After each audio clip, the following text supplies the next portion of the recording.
Welcome সকলকে আজকের শীর্ষ সংবাদ শিরোনাম দেখার জন্য। বাংলাদেশ পেতে যাচ্ছে নতুন সরকার। জাতীয় ঐক্যই আমাদের শক্তি, বললেন তারেক রহমান। সংবাদ সম্মেলন শেষে কড়া নিরাপত্তায় বেরিয়ে গেলেন তারেক রহমান। তারেক রহমানকে নিয়ে ভারতীয় মিডিয়ায় উচ্ছ্বাস। ৩০ আসনে ভোট কারচুপির অভিযোগ জামায়াতের।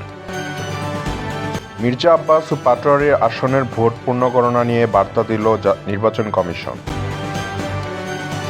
সংস্কারের পক্ষে গণরায় এসেছে।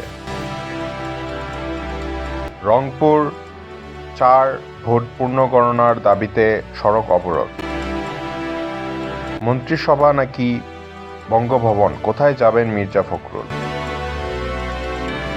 নির্বাচন পরবর্তী সহিংসতা বাড়ছে।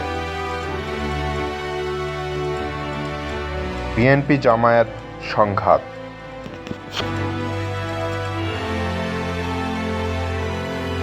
হামলার ডকুমেন্টেশন করছি, বললেন সাদিক কাইয়ুম।